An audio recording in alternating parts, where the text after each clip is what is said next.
I'm Carrie Gray, and I'm host of Living Prevention TV. I wanted to introduce you today to an amazing woman who I've known for many years. And, you know, when you know someone, sometimes you just feel like you just really don't know them. And so today I wanted to introduce you to my friend Debbie and her incredible story and a journey that I think a lot of people in our audience are going to really resonate with. And it's all about turning your health around. You see, living prevention is a lifestyle, and it is a lifestyle that we can all adopt. And so, Debbie, I'd like to introduce you to our audience and tell us a little bit about yourself. Well, I'm 67 and I'm young at heart. And my physical appearance and how I was living was not matching my inside. So, and I was very sick. I rarely got out of bed. I couldn't hardly get down with a walker to check my mail because I live in an apartment and I'm on the third floor. And I thought I was going to have a medical intervention for them to put me on the first floor because I didn't think I was going to be able to stay up here. And I was having to use incontinent pads because I didn't have any control over my bladder because of Parkinson's. Oh. Fell all the time. I felt so much that I actually hurt one of my shoulders. I had fallen so much. Wow. So I couldn't go anywhere without my walker. And I was on 10 medications and for bipolar with psychotic ideations and for Parkinson's. And I had been on some of these medications for 37 years. Wow. So that was not who I was. So I did research online and on YouTube and found that there was a way of eating that addressed the mind problems that the everyday medications and the everyday foods that people eat, because I was eating really bad. Lots of sugar, lots of fast food. Oh, uh-oh. And so I weighed 279 pounds and I was on, like I said, 10 medications and could barely get out of bed. So that's where I was the 1st of February. The 1st of February. Okay. So the 1st of February of 2020. That's what we're talking about. Okay. Now, what shifted in your life? I mean, you were at, I think, would it be fair to say that you were at a turning point, like when you can't hardly get around, like, and you know that you're young on the inside, but your body, you're feeling trapped. Is that kind of what you were going through? Yes. I was really sick, and my depression and the bipolar was really getting bad. And they had switched some of my medications several times, and that's really hard on you to have your medications changed a lot. So I was really getting desperate. Wow. So what motivated you, or where did the presence of mind come to think that there might be an answer online that wasn't going to make you even more emasculated by your circumstances? Where did that come from, would you say? I knew it was then or never. I really didn't know if I was going to make it, because if I lost my independence and had to live, not that I wouldn't enjoy living with my children, I just thought that would be so hard on both of us.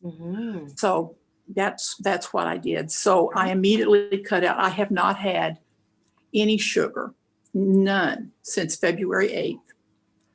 I have not had, I think I told you when I was giving you my story, I mainly eat fish. So I eat sardines and salmon and some tuna, not a lot, because you can get mercury with it. You get mercury, right. Right. So I eat just a little bit of mercury, of tuna, shrimp, some eggs, and I eat lots of green leafy vegetables. Lots of green leafy vegetables. Lots of green. Oh, that's wonderful. Well, you're talking to somebody who also eats lots of green leafy vegetables. In fact, I'm even on a juice cleanse right now. So that's all I'm eating are green leafy vegetables. So so I get it. That's awesome. So, and I eat broccoli and Brussels sprouts. Awesome. Yeah, so that's what I mainly eat. So how hard was the transition from, would it be safe to say that you were a sugar addict? Oh, horrible, Mm-hmm. horrible sugar Yeah, addict. sugar addict. Okay. And then of course sugar slash junk food, right? Yes, so there was Uh, lots and lots of carbohydrates. right. And then you said fast food. Yes, Yes, lots of fast food. Okay. So how yes. hard would you say, or was it hard? Was No, there, it wasn't hard. So Debbie, because within just a little bit of time, I started feeling remarkably better. in a little bit of time. So how big of a window would you say it was? Well, by the second week in March, I was able to walk around the building, the apartment complex I live in. One time around is a fifth of a mile. Okay. And so the second week in March, which this is from February to the second week in March, Mm-hmm. I was able to walk with my walker Mm-hmm. that one time around. It took me 20 minutes and I had to sit down a lot. Uh-huh. And then today, which is just 8 months later, Uh-huh. I just got back from a 5-mile walk. Wow. With no walker or no With no walker. no How cane. long has it been since you were diagnosed with Parkinson's? 4 years ago. 4 years ago. So, and what was your limitations before you made this dietary switch? What were your limitations? Did you have like full blown Parkinson's, or where were you? I was on about 3 medications, and one was because I burned through the one that was supposed to keep me from the shaking, and I burned through it too quick. So that meant that I had to take another one to help keep it in my system to where I didn't have what they call off periods as much.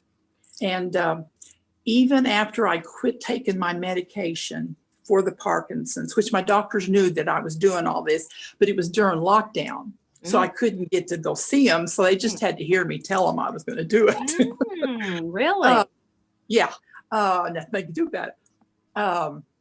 My thumb and my little finger on my left hand still shook real bad. Okay. But once I added the exercise, it quit. And I was off all 10 medications I was off of by June 1st. Okay. Now that is powerful. We got to talk about this. So now, did your doctor help you transition, or did they take them one at a time? I mean, how do you go from the permanent medical condition to your doctor agreeing to let you eliminate one prescription after another? What was that transition like? Well,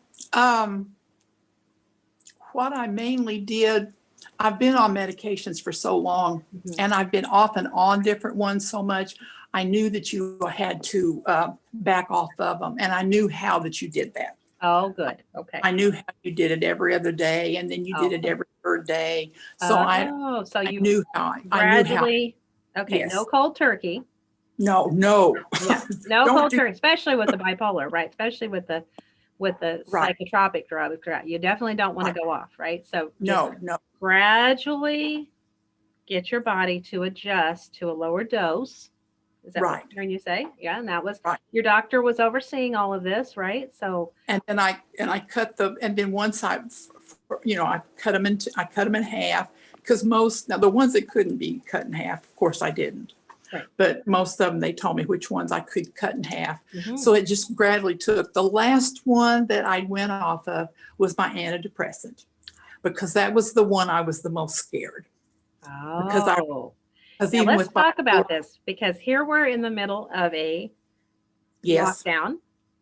Yes. You're socially isolated. You're not able to do all the things that you could do or have association with those that you could have association with, which would be, it would seem like that would be absolutely the worst time. Yes. To go off an antidepressant.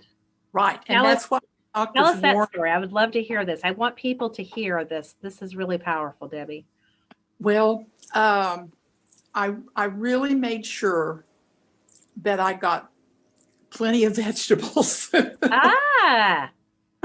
Wow. really emphasized that. Okay, and what kinds of vegetables? Let's talk just real quick. What kinds of vegetables? Spinach and wild green mixes. Okay. I have a huge salad every day. So dark green leafies has been really important to your recovery. Right. Wow. Right. But none of your, I call them junk vegetables like corn and potato and like that. The starch, right. Starch.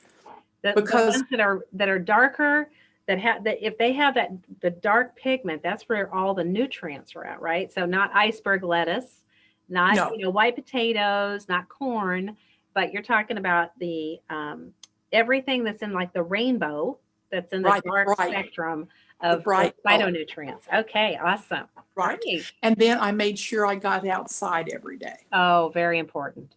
There is no replacing vitamin D. I don't know if you've ever heard this, but I thought this was so cute. A friend shared with me. It's like, basically we're complicated plants with emotions, right? We're just these house plants that we need, water. We need good water. We need plenty of sunshine. And we also need all these nutrients. So you're a living testament of how, given the right environment, things can just dramatically improve in a way that you got your life back. Would that be a safe assumption? Totally. I mean, it's activities that I had not been able to enjoy for a couple of 3 years. I was so limited in some of the activities that are very precious to me. Wonderful. That I can do fully. Awesome. That's awesome. Now. Fully now. And I've always said that I was solar powered. I hear you. Now you know for a certainty that you are. Okay, so now that's a good point, because what's your strategy going into the fall and the winter months now? What are you thinking, and what's your kind of your plan of action going forward? I still will always have, because in this apartment community that I live in, we were really bad hit by the COVID in March and April. We had a death, we had lots of cases, and we couldn't be in each other's apartments at all. Now we just have to be sure we wear our masks, but we can go outside. And so I'll wear a heavy coat, but I will always go outside.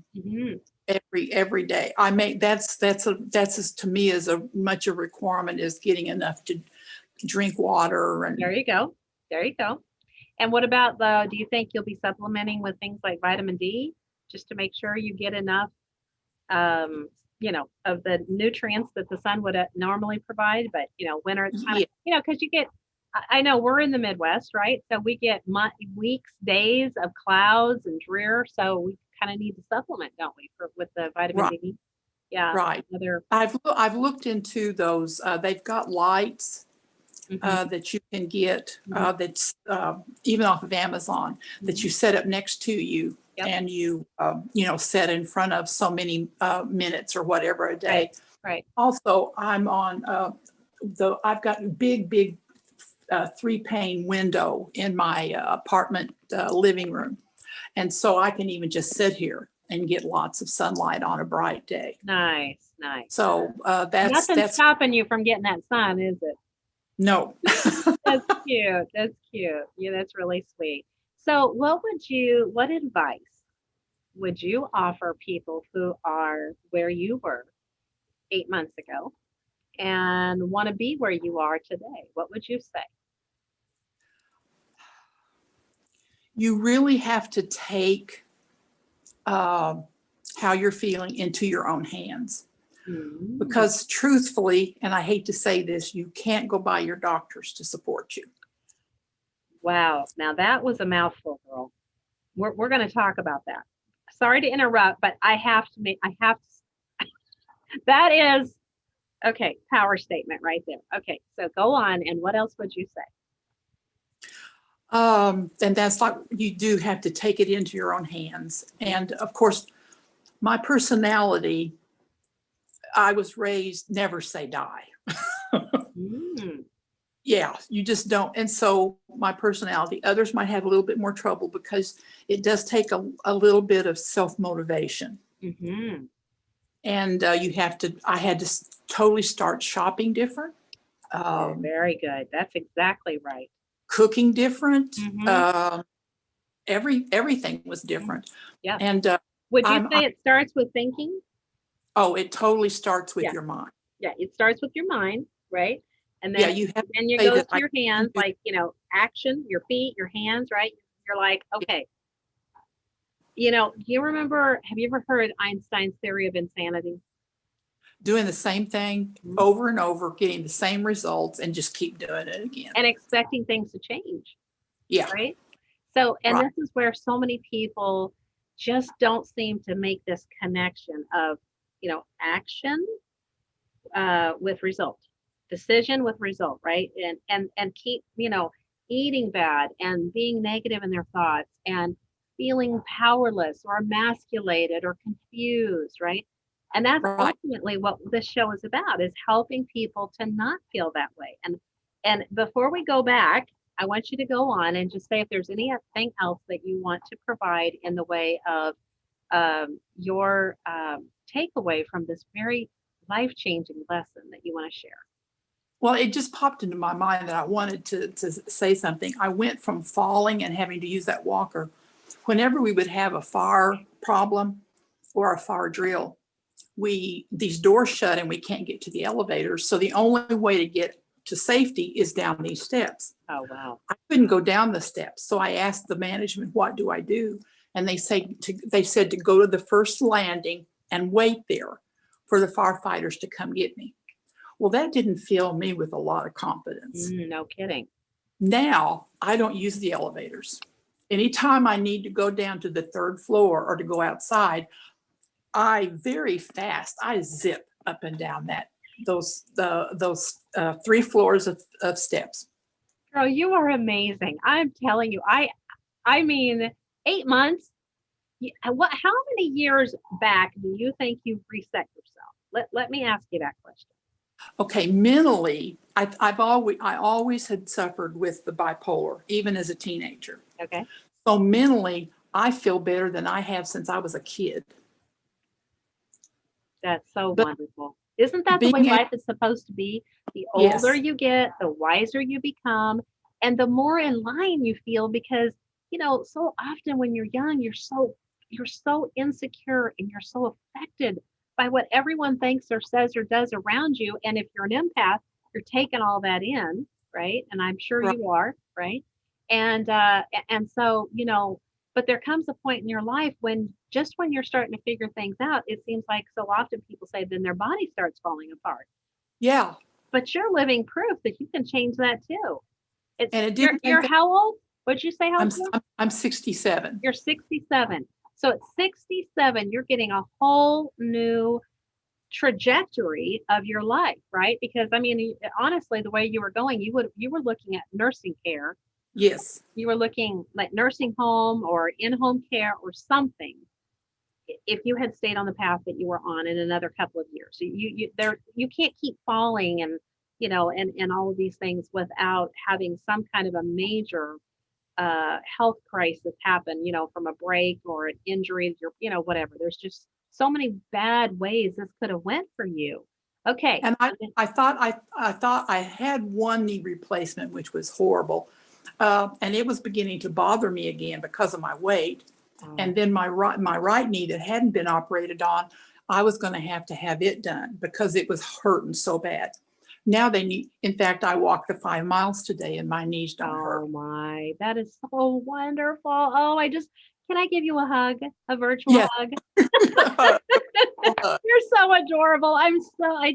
My heart celebrates with you. I can't, I'm going to use you as like my poster child to always tell people. I mean, did you have arthritis also? Would that be another diagnosis? Yeah. Now, one thing that I still have problems with, and I'm working on it, Hmm. I am more inflexible. than I was before, like say 20 years ago or something. Right, right. I'm a little more flexible and inflexible. And when I first started going without my walker, I really had to work on my balance because of having used the walker for so long. But I worked on my balance. And so now I don't have, like I said, I mean, if you all could this get, rehab you've done for yourself. yeah. That's And then the amazing. shoulder that I had fallen on so much when I was doing all my falling, I really thought I'd torn a rotor cuff or something, but I got me some little 1 and 2 pound weights. And so I just did exercises. Well, you know, one thing we haven't talked about, and we haven't shared your weight loss success story. And your Oh yeah, we haven't talked about I can't believe your success story. This blows my mind. Go ahead. I've lost 96 pounds. Yeah, that's the part that blows me away. That in 8 months? You know, I'd like to lose another 18, but I've been at 183 pounds for about 3 weeks, and it doesn't seem to be going anywhere. But I'm not going to worry about it. Yeah, no. And how tall are you? Because you're a tall woman. I'm 5'9". Yeah, you're a tall woman. So that would be a really ideal weight for you, I'm sure. And wow, that is phenomenal. Congratulations, girl. That is, you got supermodel in your future at this rate. I went from wearing a 24 to the dress that I wore, it was in a size 11. In 8 months? Yes. That's amazing. Wow. Yeah. I can't believe it. It went, like I said, it's kind of stalled. My weight loss is kind of stalled out now, but I don't care because I got the main thing. The main thing was my brain. Right. I really thought I was losing my mind. Well, you probably were. And you know, how much of the gut mind connection do you know about? Well, when I did research on this, okay, especially bipolar. Yeah. It's hereditary. I got it from people in back of me. Okay. My siblings have it, and all 3 of my children have it. Okay. And my 2 grandchildren. Okay. They think that the reason that there is such a hereditary component to it is because there's something in the bipolar brain that makes it where it can't use glucose properly. So with the standard diet that most people eat, you're mainly getting glucose. The diet I'm on is mainly ketogenic, very ketogenic. I really watch my carbs. Right. Except with green leafy vegetables. I don't count them. No, they don't count. Yeah, they're free. Have all you want. Have all you want. That's right. And so they've done research that they think that is the problem, that when you feed it these ketone bodies, instead of glucose, it switches something off. Right. And so there goes your bipolar. Well, you're getting the proper fat to your brain, first of all, which, you know, I'm not even going to go on this whole conversation of statins and blocking cholesterol and all the things that are completely the wrong medical, prescribed course, right? Anyways, it's actually malpractice because, you know, do no harm. It's nothing but causing harm, and it's very harmful to the brain. The brain has to have fat. It has to have cholesterol. The hormones have to have cholesterol, and it all starts in the gut, right? So we have this whole microbiome, they call it these days, that has to have food. It has to have nutrients. It has to be able to absorb and assimilate. And, you know, something that I thought was very interesting, because, you know, I think the genetics gets the blame for a lot of things that I believe it's not as genetic as it is families have the same eating pattern. This is possible too. Right. So you have a genetic predisposition. That's your genetics, right? But they call it your epigenetics, is the things that you're eating, you know, it's your environment, it's the things you're thinking. It's kind of like if you had, let's say, a house full of light switches, right? It's what turns the switches on and off. So if something turned every light in the house on, right? Okay, that would be the epigenetics.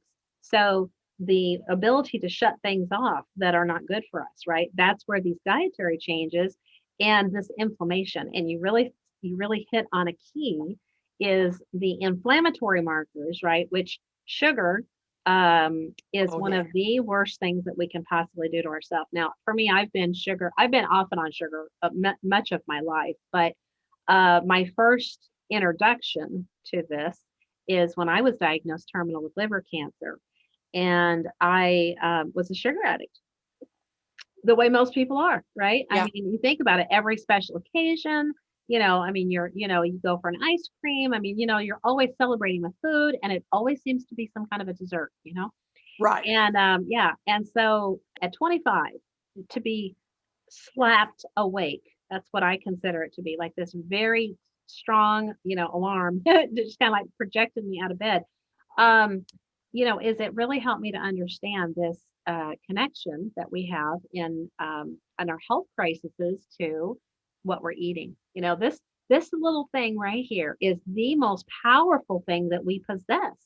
I mean, you think about it, because you can with the same mouth, you can create a health crisis, and you can also heal one, right? So we have to Right.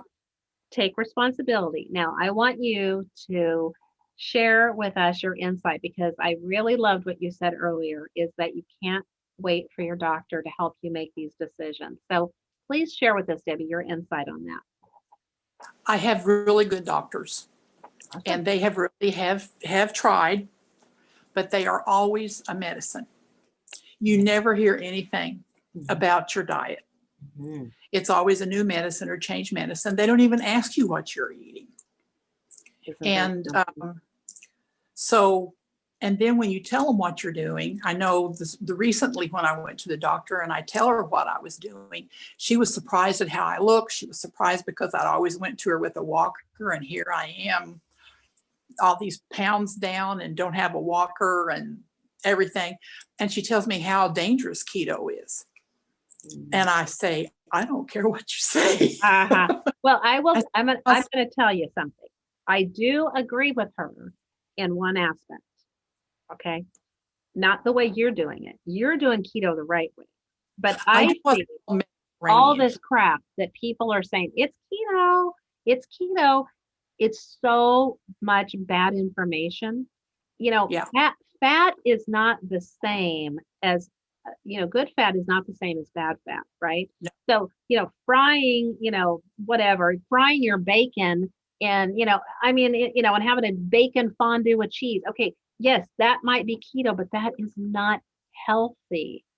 Yeah, Right? I do what's called Mediterranean keto. Yeah, you do. You're doing, some people call it, oh, I forget what it's called. But anyways, pescatarian. Yeah, Yes, pescatarian. Yeah, that's and that's what. go ahead. Sorry. No, I eat a lot of avocados, Me too. and I eat a lot of pecans and macadamia nuts Mhm. and walnuts. Good for you. So, Well, but how long it's been since I've had any red meat.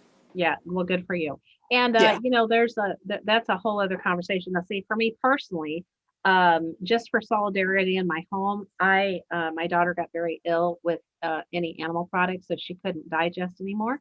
So, and she was, some people are sugarholics. She was a meataholic. Okay. Yeah. And anyways, but she's been off of meat for over, let's see, 2 years, 2.5 years, something like that. And she absolutely loves it.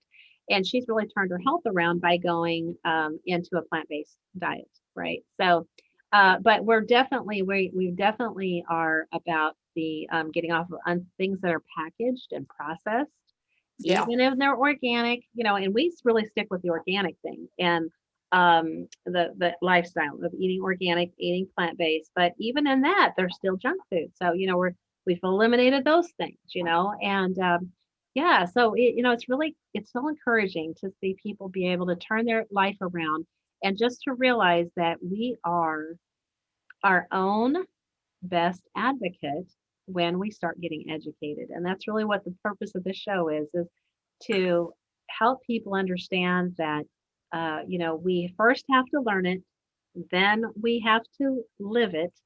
But in the end, we just love it, because it just changes. We just see how impactful this lifestyle is. And so thank you for sharing your story, Debbie. If there's anything else you want to share in conclusion, I'll let you finish the show. Oh, I do eat berries. Fantastic. Yay. Yes. Well, I see fruit as like the candy that our creator gave us. That's what fruit is. Yeah. It's it's such a beautiful, just kind of like seeds and nuts. They're like these wonderful bonuses that you get, that we have that we've been given and that we need to use responsibly, right? Yeah. So Yeah. thank you so much for your time, Debbie. Congratulations for all your success, and may it just continue to renew your life and change your future in such a powerful way as continue in your life of being a mature woman and now being an empowered woman who is taking responsibility for the decisions that you're making. So Right. And someone asked me if I ever had if I wanting to cheat, and I was, why would I? yeah, that's like, it's kind of like, why would you want to cheat on your mate? That's what Yeah. it's like. It's like when Yeah. you have something that's so good, Yeah. cheating isn't really, it's like disrespect. That's what I Right. see it as. It's really disrespect. I would never want to disrespect someone I love, and I have to love me too. That's Yeah. part of the love, right? We have to give love to ourselves. And how can we ever be the best person we can to love other people? It's Right. really a principle that Jesus taught us, didn't he? He taught us that you have to love yourself in order to be able to love everyone else. And so, you know, showing love to our body and nurturing it, nurturing our health, it really does make so much sense. And one of the things that I think you'll probably agree with me is that you just kind of have to learn to avoid everything with a commercial. Have you noticed that? Hmm. It's like I cannot watch television. Everything is so disgusting to me when I see. I'm like, turn it off. Oh, that's gross. And so I like, probably like you, I'm in the fresh produce section, and that's where I fill my cart, and that's where all the food is alive. And so one thing that we have found that's really been very eye-opening is that when you eat living food, you can plant it and it will continue to grow, Right. right? So, what does Right. that tell you about the vitality that it's giving you when you're consuming it? It's not dead Right. in a package, it doesn't need any preservatives, right? Because Right. obviously it's going to continue to decompose also, which means it has a short shelf life. But the point is that that's what gives us Yeah. the most nutrients. Because think of what a fruit or a vegetable is. It's the marriage of the sun and the earth with some water, right? And then now we're taking that in. So it's like I see it like the sun um preserved. It's kind of like that's what it's like for me. And I'm just like, I love it. It's just amazing. And I'm really, and I know you are too, glad that you've made that transition in your lifestyle. And there is Yeah. no going back. It's No. like once you know the truth, you can't unknow that, right? You just Oh, just why? realize. Why that? I mean, because your medications, all they do is mask what's wrong, Right. and they give you. I don't know how many times I have been harmed by a medication that they had to take me off of. Right. The I side was effects, yes. harmed There is by. actually a medical term where they're managing the side effects. I don't remember what the term is, but yeah, that's the problem is when you're my grandmother was a really good example of a really bad example of this.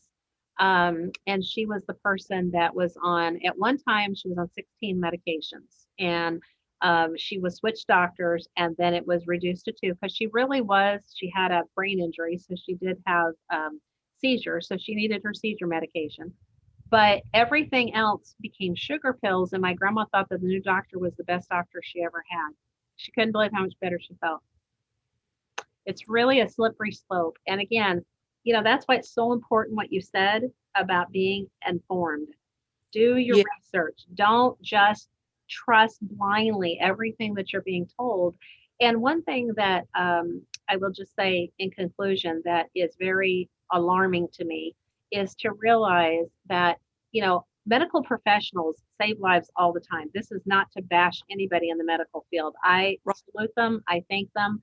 They've been amazing many times, but it isn't the people that are saving lives is where the problem is. It's the exploitation of a of an industry, based in pharmaceuticals that Yes. is exploiting people in chronic illness.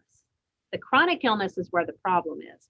And that's the part that we can change. You know, people still will have accidents, they still need emergency care. Right. That's a Right. completely different thing. We're not segueing into that. That is life saving, and pharmaceuticals are life saving in that area. But it's when we're talking about making like these kinds of dietary changes, like you've been sharing with us, and then not having to need a prescription to manage making poor food choices, the beta blockers, the acid reflux, and then, the gastrointestinal problems and all the slippery slope that people just go down one thing after another and one side effect after another. And then, end up with depression. And, it's just like, it's just one connection after another after another. And we can change that. That's what I love about your story. It's Yeah. all changeable. And You can- I hope a lot of people will take a really powerful lesson from you, Debbie. Oh, thank you. I'm really glad that I can tell people about it because I think it's really, really important.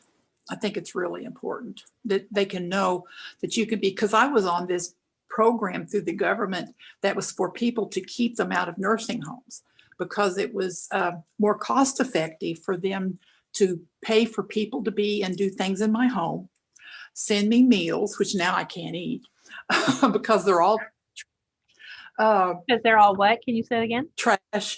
They are trash. I agree. Yeah. Yeah. Yeah. all- I absolutely agree. I see them. I see the meals, and they are trash. And again, it's not against the people that are doing the services. Right. It's the program.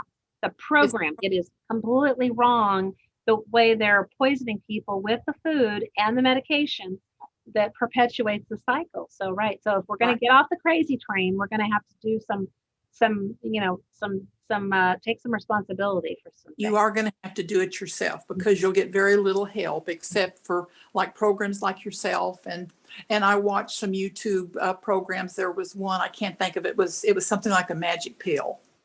And then Oh, there I was saw that. A magic pill. Yes. Really good documentaries. Yes. and there was a documentary on Prime Video that was on the effect of food in people's lives. And so you have to do your research and listen to ones that are trying to help and then take control. Yeah. Take the bull by the horns. Yes. Yes. Reach within, right? And even Right. I would say this for people to please always pray for help. Yes. Sometimes addictions are so strong that you just can't break the addiction. But you know what? You don't have to do this by yourself. You can No. pray for help, and you can reach out to people who are like-minded. And that's what we're building here at our community at AlternaCare.org. It's this community of like-minded people who are doing the very thing that you're doing, Debbie. So thank you so much. Thank you. May you continue to have nothing but success in your life. Sending you love and hugs. And thank you for your time. It's just been a delight. Thank you. Thank you, honey. Take care. Bye-bye.